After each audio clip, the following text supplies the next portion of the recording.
para comenzar hoy el otro contenido de esta segunda unidad, que sería momento lineal. Ahí está ya. Ya se está grabando. Ahora voy a empezar a compartir pantalla.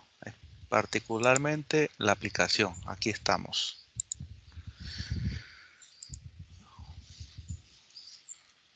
Vamos a comenzar. Vamos a ver hoy momento lineal y colisiones. El libro de texto que se utiliza es el volumen 1 de la 7ª edición de Sergey y Jewitt de física. Así se llama nada más. Solamente se llama física. El libro de texto principal de nosotros es el de Sergey, el de Sears y Szymanski, ¿va?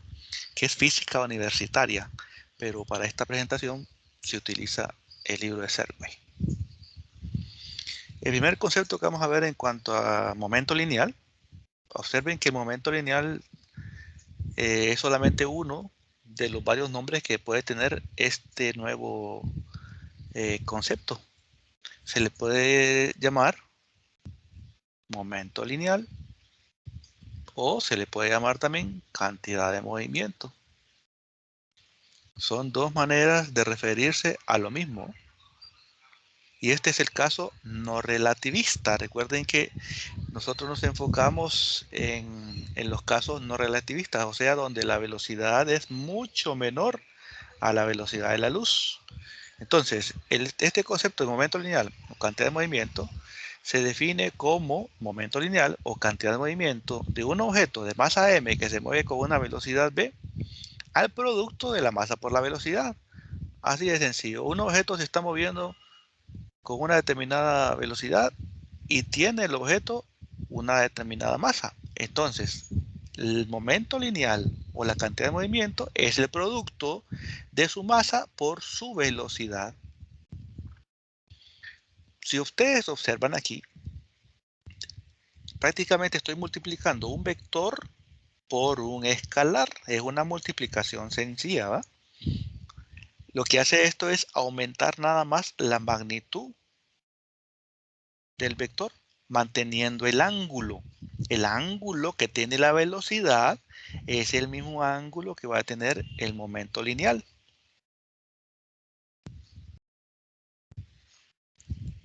La velocidad es un vector multiplicada por un escalar que aumenta nada más la magnitud del vector velocidad. El ángulo sigue siendo el mismo, por lo tanto, el momento lineal depende en esencia de la velocidad y tiene la misma dirección, se puede decir. Lo que puede cambiar es nada más la magnitud del vector. Bueno, de hecho, si la masa es pequeña, 0.5, más bien reduce la magnitud, ¿va? Y si es 2, aumenta la magnitud. Entonces, el momento lineal depende del vector velocidad. En cuanto a dirección, es la misma, pero la masa determina la magnitud del momento lineal.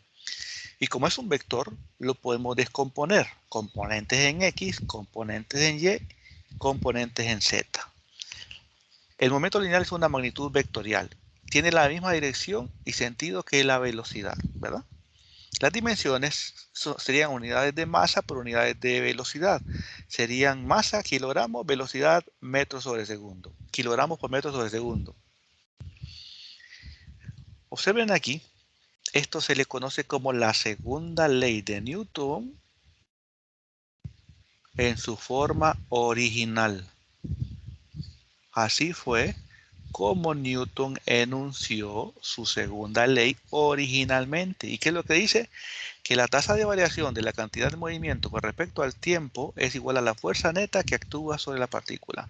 La razón de cambio del momento lineal, con respecto al tiempo es igual a la fuerza neta que actúa sobre la partícula. Si la masa de la partícula no cambia, entonces la expresión anterior se reduce de manera sencilla a la segunda ley de Newton.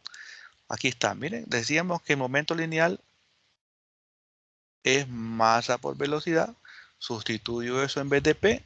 Aquí está masa por velocidad. La masa, como asumimos que no está cambiando, la puedo sacar de la derivada y solo me quedaría aquí la derivada de la masa por la velocidad.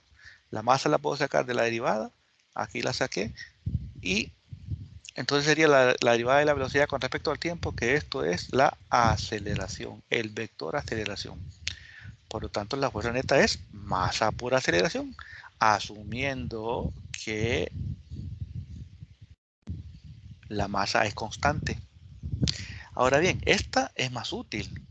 De hecho, esto es mucho más amplio el campo de aplicaciones. ¿Por qué? Porque si la masa no se mantiene constante, hay sistemas en los que la masa es variable. Por ejemplo, los cohetes que se disparan al espacio mediante varias etapas. Ahí, en ese tipo de sistemas, la masa está cambiando. Recuerden que a medida el cohete está subiendo, los cohetes originales, las naves espaciales, digamos, llamémoslas así, originales, eran cohetes que iban cayendo las etapas a medida que se iba gastando el combustible. Era algo como así, por si no, yo creo que la mayoría de ustedes ya lo ha visto esto en televisión. De hecho, permítame un momento que quiero.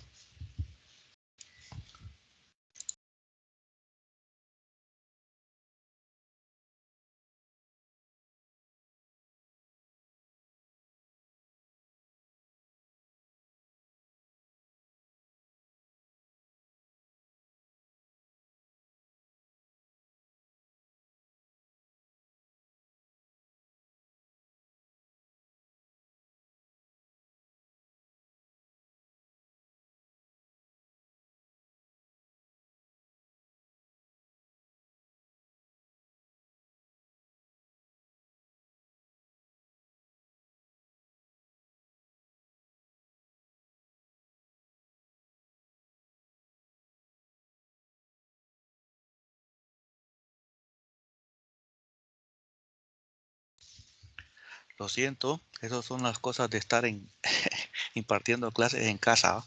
Entonces les decía, le estaba tratando de hacer un dibujo de un cohete que va al espacio y que está hecho en etapas. Entonces la idea es que a medida va subiendo el cohete, cada etapa tiene combustible. Cada etapa tiene combustible. Y a medida que ese combustible se agota, esa etapa se desprende. Esa etapa se desprende, quedando una nueva etapa. Esa etapa se agota el combustible, se desprende hasta que queda la última etapa donde, de hecho, siempre tiene que quedar combustible, ¿verdad? Porque para el regreso necesitan. Entonces, hay cierta administración de ese combustible, pero no todo, pero una buena porción se gasta en el despegue y la otra porción se va a gastar en el regreso. Entonces, en este tipo de sistemas, la masa es variable. En esos casos se utiliza, como la masa es variable, se debe de considerar la regla de la multiplicación de funciones. Si la masa es variable, significa que es una función, no sé, en términos de alguna variable, y la velocidad también es una variable, es una función también. Entonces, sería la primera por la derivada de la segunda. Normalmente debe ser con respecto al tiempo. Mira, o sea que la masa está variando en el tiempo y la velocidad está variando en el tiempo. Por eso es que se derivan con respecto al tiempo. La masa por la primera por la derivada de la segunda más la segunda por la derivada de la primera. Miren, son funciones del tiempo. Funciones del tiempo, la masa y la velocidad. Y esto es cuando la masa varía. Esto es mucho más general y tiene un campo de aplicación mucho más amplio que la segunda ley de Newton.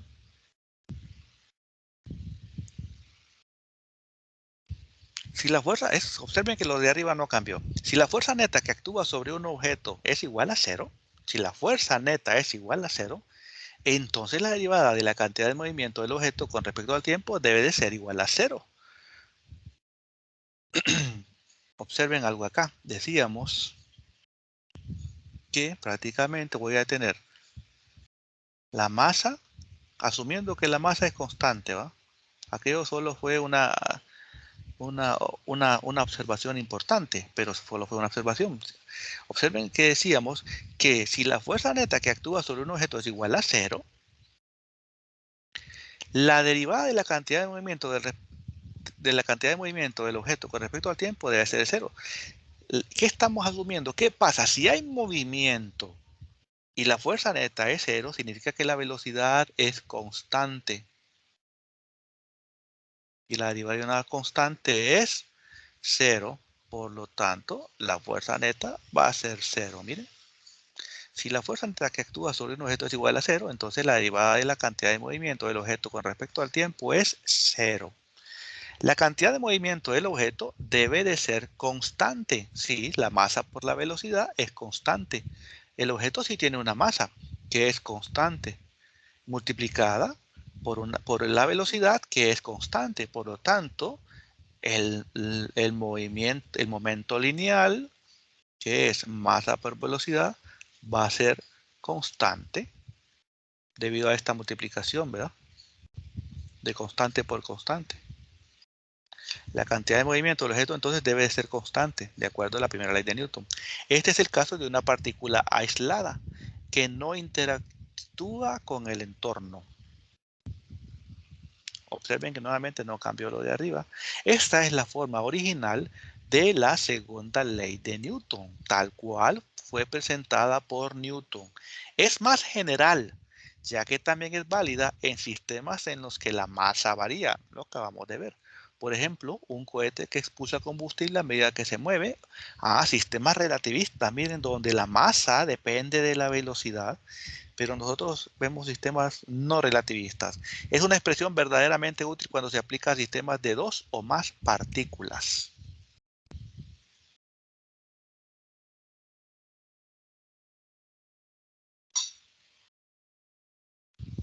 Aquí sí cambió la presentación. Vamos a ver el principio de conservación de la cantidad de movimiento. A mí me gusta hacer esto un poquito más sencillo, pero vamos a ver si lo podemos hacer aquí. Consideremos un sistema compuesto por dos partículas. Miren, en la partícula 1 y la partícula 2. Estas partículas pueden interactuar entre sí. O sea, de alguna manera, si fuesen cargas eléctricas, cuando se acerquen cierta distancia, una va a ejercer fuerza sobre la otra, sin necesidad de contacto, si fueran cargas eléctricas. Si son masas inertes, la idea es que la única manera de interactuar entre ellas es chocando. Si se fijan aquí, la fuerza, esta fuerza de 2 sobre 1 está moviendo la masa 1 en esta dirección, en diagonal hacia abajo. La fuerza que 1 ejerce sobre 2 está moviendo a la masa 2 en diagonal hacia arriba. Se están moviendo, esta es la ley de gravitación de Newton, fíjense si ustedes se fijan.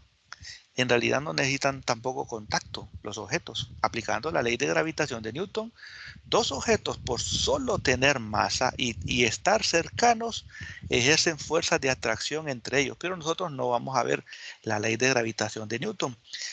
Aquí podemos asumir que prácticamente la única interacción que va a haber entre estos objetos es cuando chocan, ¿verdad? Voy a hacer un dibujito.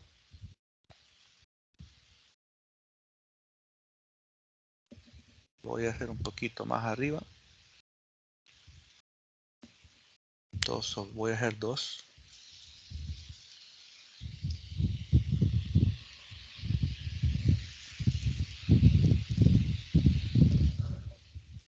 Voy a hacer dos círculos anaranjados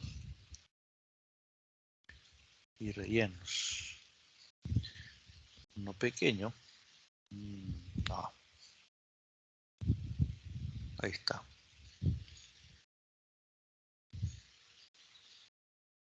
Uno pequeño y uno un poquito más grande.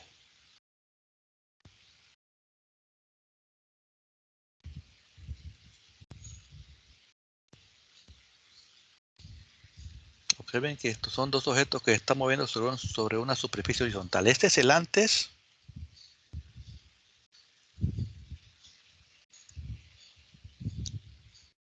Luego hay un momento que hay un choque.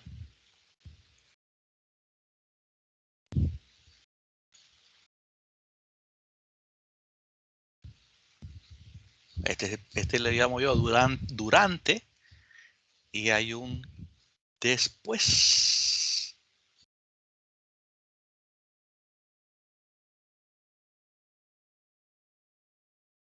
Este es antes del choque, durante la interacción, durante el choque, y este es después de la interacción, después del choque. Recuerden que antes este se mueve con una cierta velocidad hacia la derecha y este se mueve con cierta velocidad hacia la izquierda. La idea es que van a chocar en este momento, en el preciso momento que chocan, deben de tener una velocidad cero, pero matemáticamente esto implica, este punto, este momento del choque implica un cambio en la dirección de la velocidad. Originalmente era hacia la derecha, chocan y después del choque se va a mover hacia la izquierda. Este va a tener ahora una velocidad hacia la izquierda y este va a tener una velocidad hacia la derecha. Entonces, si hay aceleración, si hay fuerza aquí en este momento a la velocidad de cero, pero la aceleración es diferente de cero por el cambio matemático que se da en el sentido de la velocidad. Por eso es que hay aceleración. Este es el mismo caso cuando el objeto se lanza hacia arriba en caída libre. Se lanza el objeto hacia arriba, la velocidad está disminuyendo. Un objeto se lanza hacia arriba con cierta velocidad, el objeto empieza a subir, la velocidad está disminuyendo en la altura máxima. Cuando la altura es máxima, recuerden ustedes que la velocidad es cero. Pero siempre el objeto en todo momento está experimentando la aceleración de la gravedad que está dirigida hacia abajo. O sea que aún en este punto hay aceleración. Aunque la velocidad sea cero, aquí hay aceleración. ¿Y qué pasa en este punto? La velocidad, antes que todo estaba hacia arriba, ahora va a estar hacia abajo. Va a empezar a tener velocidad en la bajada va a tener velocidad dirigida hacia abajo. En la subida tenía velocidad hacia arriba. Hubo un cambio en la dirección de la velocidad. Y aquí la velocidad, en ese punto donde se dio el cambio, la velocidad es cero. Entonces lo mismo pasa aquí. Miren, el cambio donde cambia la velocidad de dirección, la velocidad es cero, pero sigue habiendo aceleración, ¿verdad? Sigue habiendo. Eso es importante, esa aclaración. Es importante. ¿Por qué? Porque en este punto donde chocan, ahí se aplica la tercera ley de Newton. Digamos que esta es la masa 1, esta es la masa 2. Entonces, esta sería la fuerza que 2 ejerce sobre 1 y esta sería, la fuerza que 1 ejerce sobre 2. Esta es la fuerza que 2 ejerce sobre 1 y esta sería la fuerza que 1 ejerce sobre 2. Iguales en magnitud y en dirección contraria debido al contacto físico, ¿verdad? De acuerdo a Newton, entonces estas fuerzas son iguales en magnitud. Entonces, observen algo, voy a hacer algo aquí. Voy a poner esto. Vamos a seguir haciendo el análisis.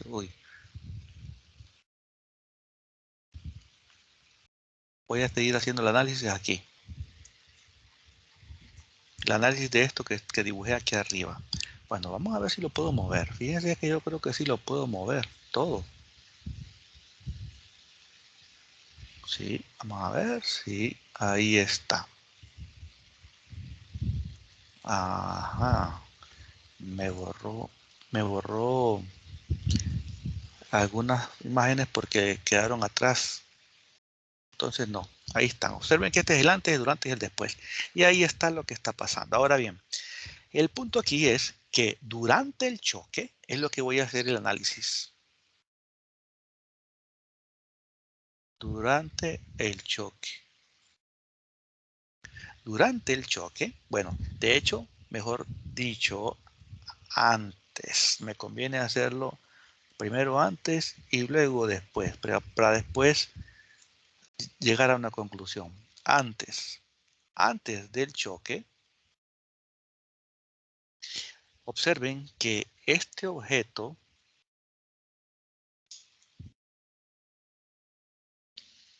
va a tener masa 1 por su velocidad 1 inicialmente. Va a tener su momento lineal inicial. El otro objeto, antes del choque, va a tener una velocidad 2 inicial. Va a tener su masa 2, velocidad de 2 inicial. Cada uno tiene su propio momento lineal. Cada uno de ellos tiene su propio momento lineal. El otro, después, o sea, entonces yo podría encontrar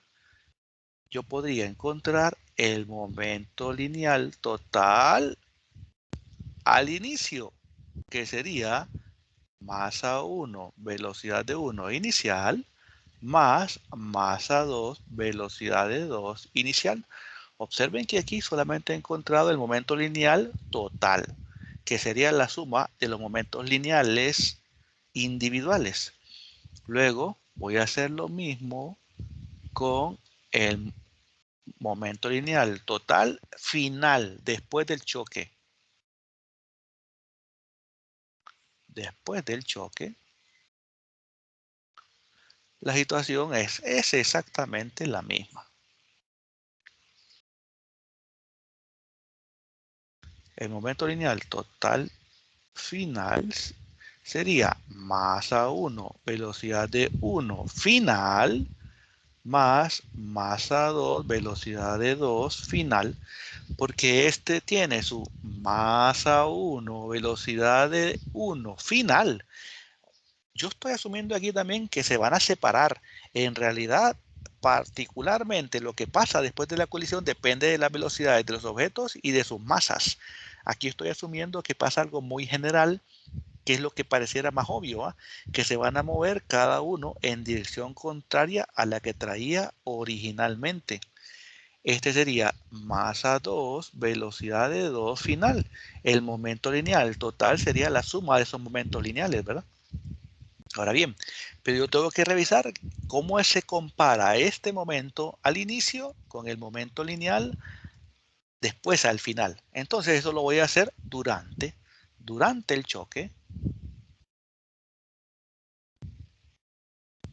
Durante el choque se da la tercera ley de Newton, que la fuerza 1, 2, el vector fuerza 1, 2 es igual al negativo de la fuerza 2, 1.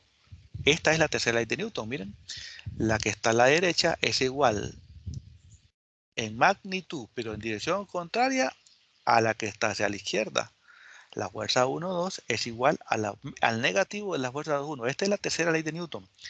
Acabo de ver que la fuerza neta que experimenta cada objeto es igual a la razón de cambio del momento lineal con respecto al tiempo.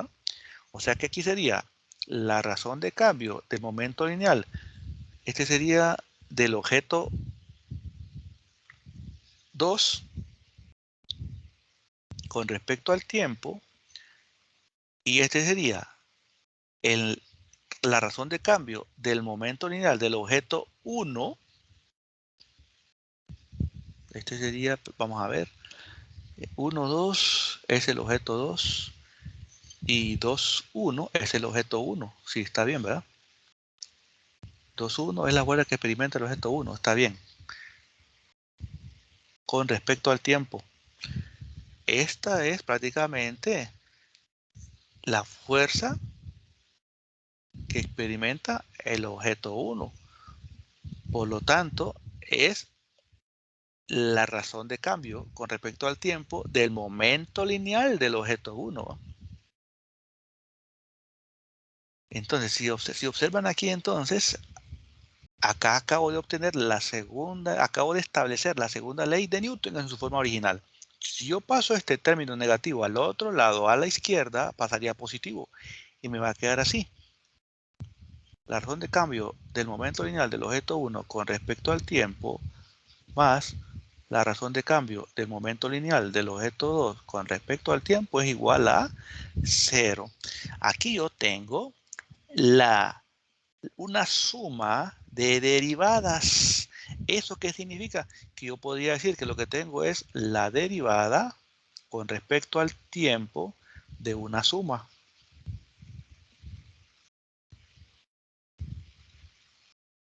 Ajá. Observen entonces que es el momento lineal del objeto 1. Esto es prácticamente para cualquier tiempo.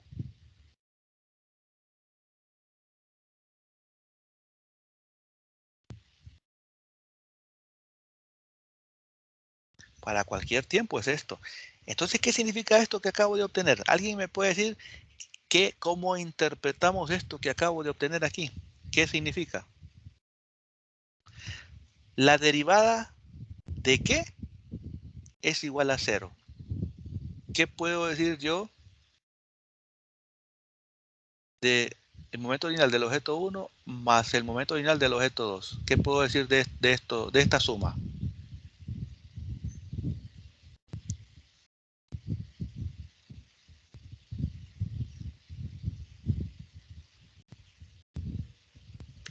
La derivada de qué es 0. La derivada de la constante es 0. Así es. Entonces, excelente. ¿Qué significa eso? Que la suma de los momentos lineales en cualquier instante es constante. Ajá. ¿Qué significa eso? Interpretándolo aquí. Esto significa que el momento total que yo tenga al inicio, en cualquier instante inicial, va a ser igual al momento lineal total que yo tenga en cualquier instante final. Miren, eso es lo que significa esto que acabamos de encontrar.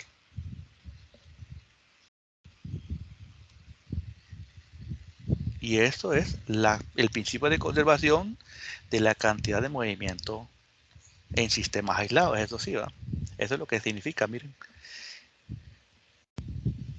Aquí está, miren. El momento lineal total es el momento lineal del objeto 1 más el momento lineal del objeto 2. Y en cualquier instante esa suma de momentos lineales va a tener siempre el mismo valor antes, durante y después. Esto es lo que acabamos de encontrar. Acabamos de demostrarlo, miren. Eso es lo que pasa, es que aquí se empieza a hacer la demostración y al final de cuentas, miren, llegan a la misma conclusión que llegamos nosotros en una sola pizarra, ¿verdad? En un solo slide. Entonces, el momento lineal total, la sumatoria de los momentos lineales individuales es constante. La sumatoria del momento lineal del objeto 1 más la sumatoria del momento lineal del objeto 2. Y si hubiesen más objetos,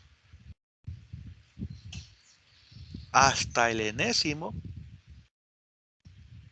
sería el momento lineal total y eso va a ser constante. O sea que para cualquier tiempo, el momento lineal total que yo tenga al inicio va a ser igual al momento lineal total que yo tenga al final. Miren, aquí está, ¿ves? cualquier valor total al inicio va a ser igual al total al final. Y como son vectores, se pueden descomponer en X, en Y y en Z. Es lo que decíamos.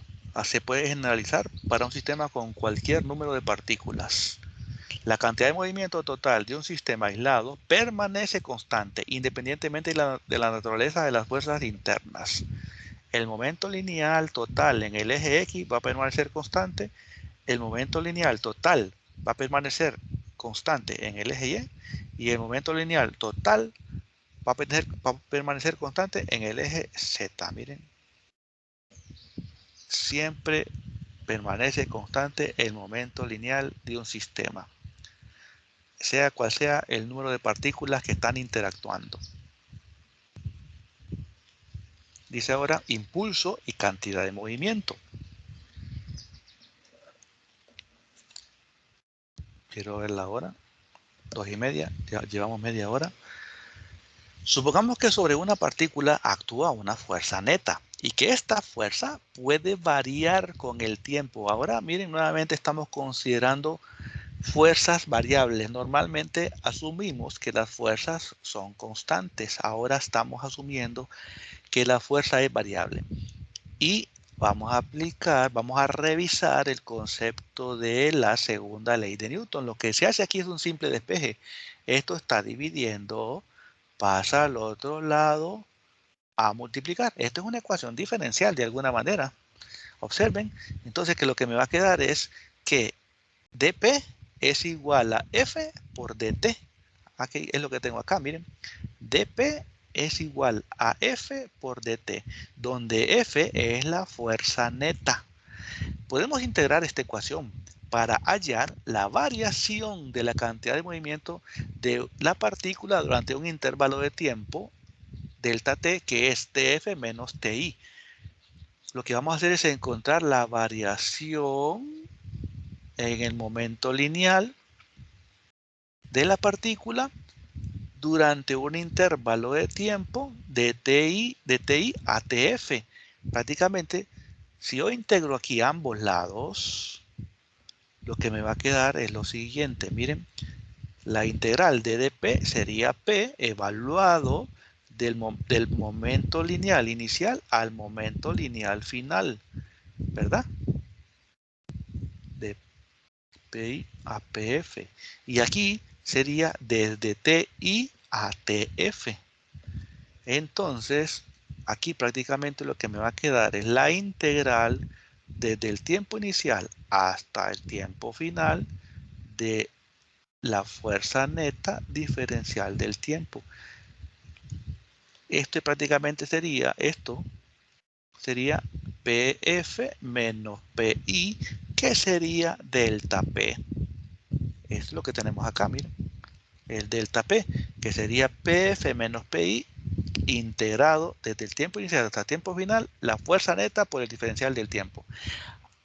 La integral de una fuerza a lo largo del intervalo de tiempo durante el que está actuando se denomina impulso. O sea que esto que acabamos de encontrar, a esto se le llama impulso y es igual a esto que tenemos al lado derecho, que también sería el impulso. La integral de una fuerza a lo largo del intervalo de tiempo, una fuerza aplicada en un intervalo de tiempo, se denomina impulso. Una fuerza aplicada un intervalo de tiempo se denomina impulso. El impulso de una fuerza es un vector definido por la integral y esto sería igual al cambio en el momento lineal. Miren, o sea, el momento lineal final menos el momento lineal inicial.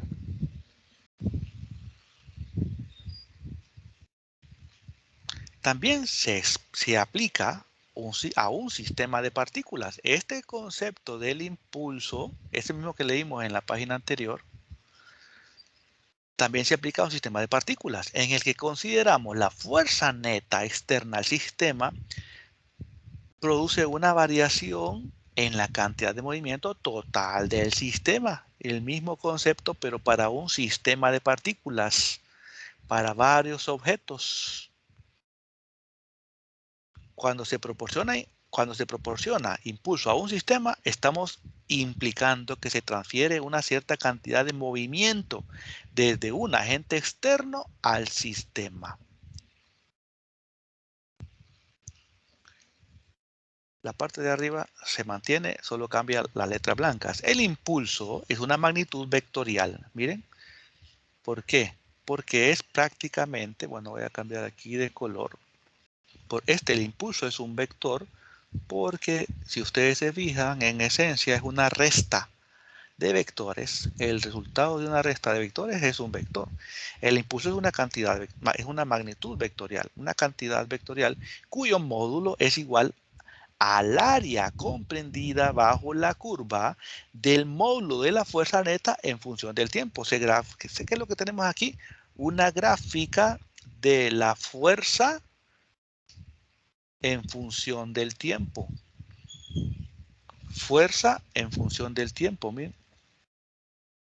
Preguntarle a Alejandro si quiere ir, por favor, para que me ayudes a listarlo. Fuerza en función del tiempo. Si se grafica esa fuerza en función del tiempo y luego integramos en el intervalo de tiempo esa función, lo que yo voy a encontrar es el área bajo la curva. Recuerden que el área bajo la curva es un escalar. Ese en nuestro caso sería, esa área bajo la curva sería el impulso. El impulso es una magnitud vectorial cuyo módulo es igual al área comprendido bajo la curva del módulo de la fuerza neta en función del tiempo. Lo que significa esto es que si graficamos la fuerza en función del tiempo y luego integramos, vamos a encontrar el área bajo la curva. Y esa área bajo la curva es el impulso que experimenta el objeto, una fuerza en un pequeño intervalo de tiempo. En la figura se supone que la fuerza neta varía con el tiempo y que es distinta de cero. La fuerza va en ese intervalo de tiempo. El vector impulso tiene la misma dirección que la variación de la cantidad de movimiento. El impulso tiene la misma dirección. El impulso tiene la misma dirección que el cambio o la variación en el momento lineal. Sus unidades son iguales que las de cantidad de movimiento, o sea, masa, longitud y tiempo. Kilogramo, metro sobre segundo.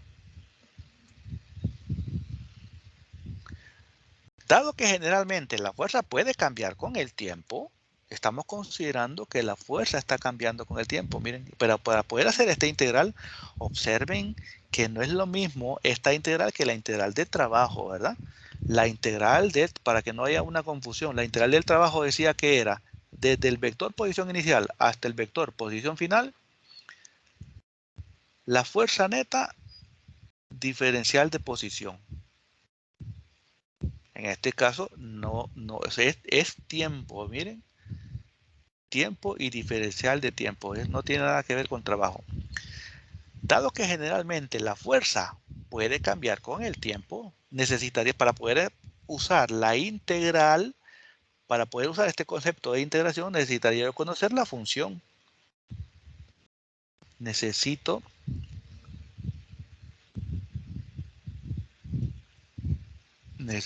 conocer la función.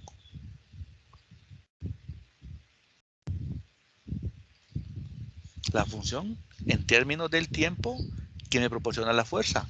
Y si yo conozco esa función, puedo integrar sin ningún problema, ¿verdad? Dado que generalmente la fuerza puede cambiar con el tiempo, es recomendable definir a veces, es mejor trabajar con una fuerza promedio que provocaría el mismo impulso que la fuerza variable.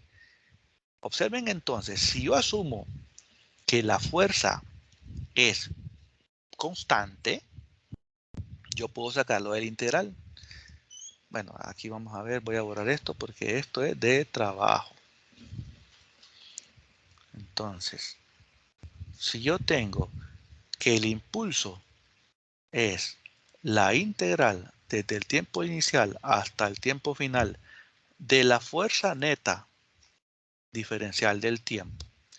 Este es el concepto general, pero yo estoy estableciendo aquí que quiero encontrar una fuerza constante que proporcione el mismo impulso que esta fuerza variable. Entonces yo estoy diciendo que me interesa establecer una fuerza promedio. Sería desde el tiempo inicial hasta el tiempo final una fuerza promedio que me proporcione este mismo impulso. Entonces, como la fuerza es constante, yo la puedo sacar de la integral y me va a quedar que la fuerza promedio sería, perdón, que la fuerza multiplicada por el tiempo inicial, la fuerza multiplicada por la integral desde el tiempo inicial hasta el tiempo final de t, miren, queda mucho más sencillo. Esto prácticamente es la fuerza promedio, perdón, es F barra, no, esta es fuerza promedio. Tiempo desde el tiempo inicial hasta el tiempo final. Observen entonces que lo que me queda es F por delta T. Porque esto sería T, esto sería F, nuevamente es que esa flecha es de vector, y estoy hablando de fuerza promedio, sería TF menos TI. Una vez que yo evalué los tiempos en T, me quedaría esto, y eso es delta T. Entonces, yo puedo encontrar ahora el valor de esta fuerza promedio, despejándolo. La fuerza promedio sería el impulso, pero para eso debo de conocer el impulso y debo de conocer el intervalo de tiempo. Entonces, en estos casos, hay casos en los que yo me interesa más bien encontrar una fuerza constante, que es una fuerza promedio, que me proporciona a mí el mismo impulso que la fuerza variable. Dado que generalmente la fuerza puede cambiar con el tiempo, es recomendable definir una fuerza neta promediada en el tiempo que me provea el mismo impulso que la fuerza variable. Entonces, el módulo de esta fuerza neta puede interpretarse como el módulo de una fuerza constante neta que proporcionaría el mismo impulso, miren, a la partícula en el mismo intervalo de tiempo delta t que la fuerza variable, ¿va? Y aquí lo que teníamos, solo que aquí ya estamos hablando de una fuerza neta promedio constante. ¿Ah? La variación, ¿será que la variación en la cantidad de movimiento? Bueno, aquí está. Este es el concepto de fuerza promedio, miren. Este es el concepto de fuerza promedio que me proporciona a mí el mismo impulso que la fuerza variable. Ahora sigamos aquí.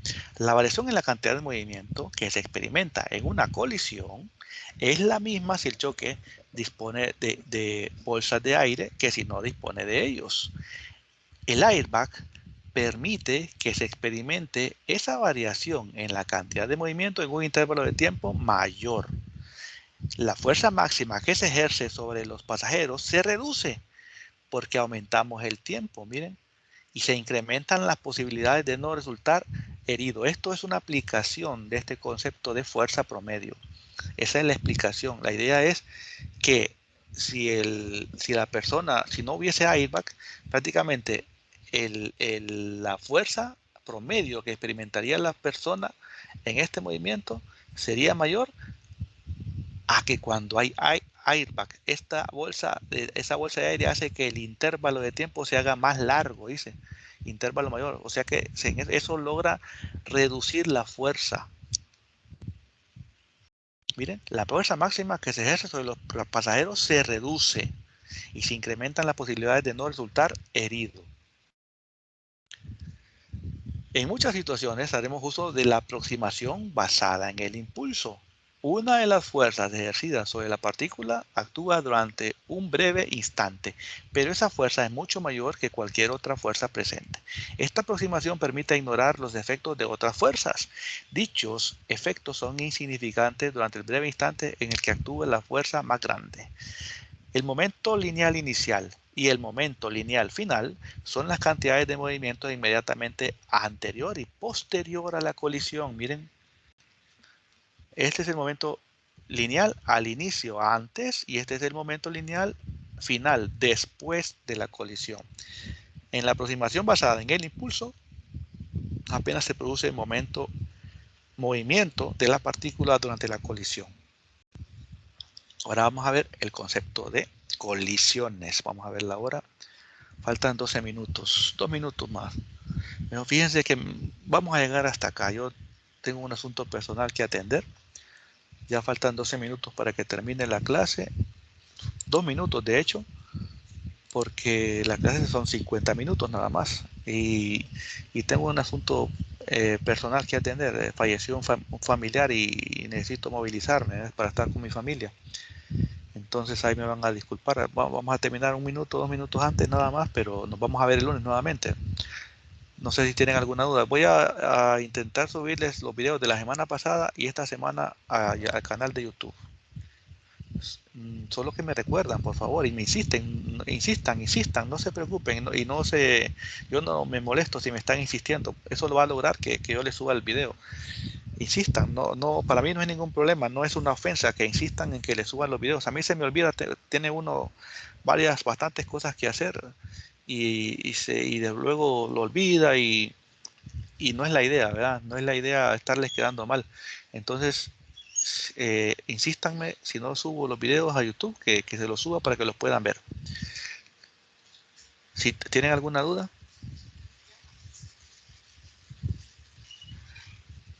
No, ingeniero. Ok.